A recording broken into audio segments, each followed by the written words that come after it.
Assalamualaikum to you guys, ladies and gentlemen. Welcome back to Terrace channel. And this is the fourth ever Arabic diary in this channel. And so I'm going to be teaching you. I'm going to be telling you and sharing my impression and my experience in learning Arabic through the book. And the book is called اللغة.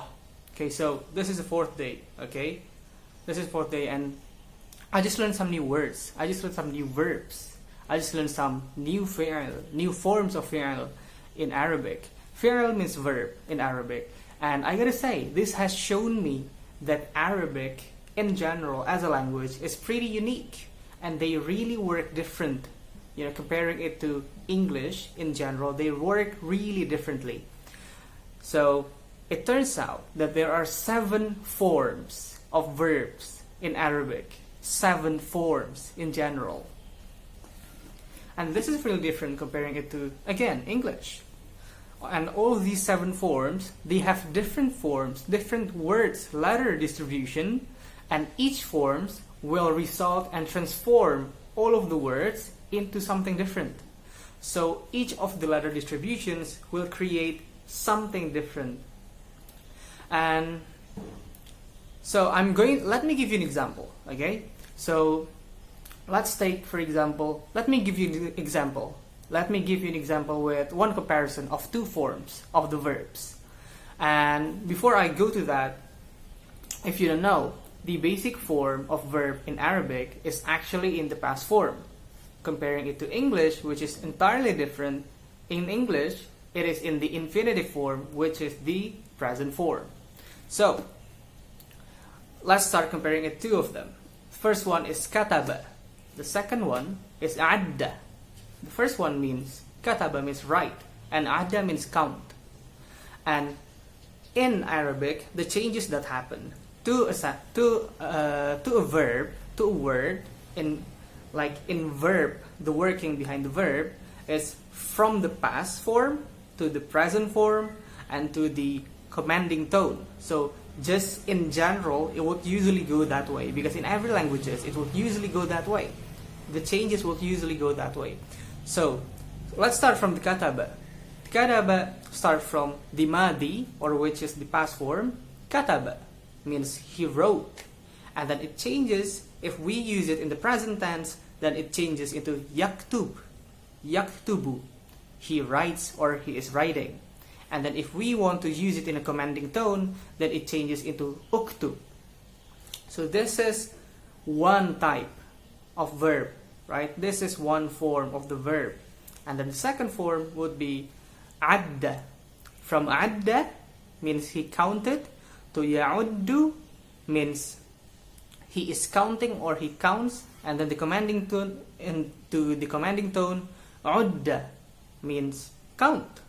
And if you see, and if you have noticed, the form changes, and especially in the commanding tone. The first one becomes, the kataba becomes uktub, and the second one becomes udda.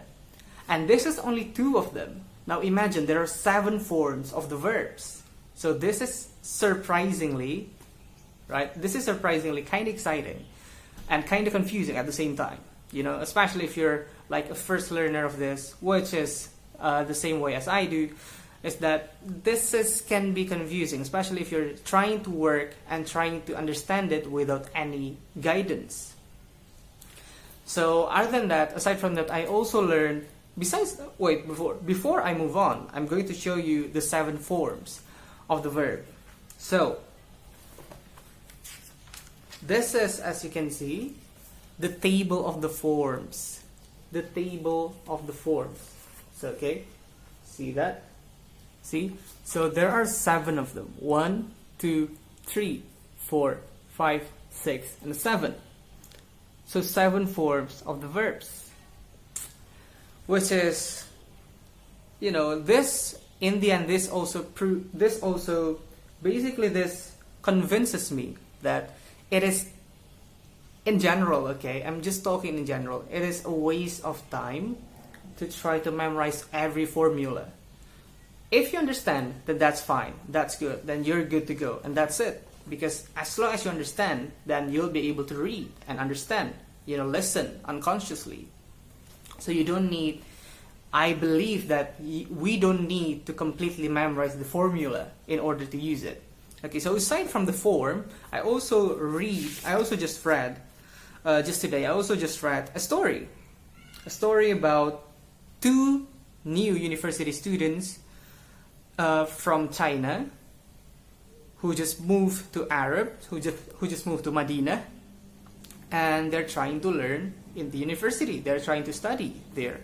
And so this is the story. See? So from this story, I got to learn some new words, such as tau'am and shab or shabun. Tau'amun and shabun, which respectively means a twin, tau'am, shabun, a similarity. They're cool words. And aside from that, I've also learned, and I've also refreshed my memory on some words that I've forgotten along the way of the journey of this Arabic language. And this is also after I've read all of the stories and after I've experienced them, this actually convinced me again that I cannot really just work on this alone. In order to learn the language, I cannot just depend on this. I need to depend on something else too, and I need to actively try to get all of the vocabularies. Because even though I've understood the language in its entirety, but without the vocabularies, the needed vocabularies to speak and to say something, then I wouldn't be able to speak anything. I wouldn't be able to speak the language. So I think it needs to be paired up. You need to understand, but you need to, at the same time, you need to memorize and acquire all of the vocabularies. As much vocabularies as possible, because the more vocabularies that you have, then the more things that you can say.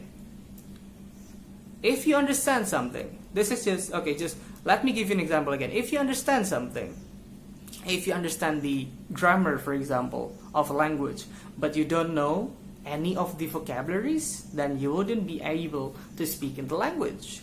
Because what would you say? Even though you understand, but you cannot say anything. So that's it. That's what I learned today. That's it from me. Peace out.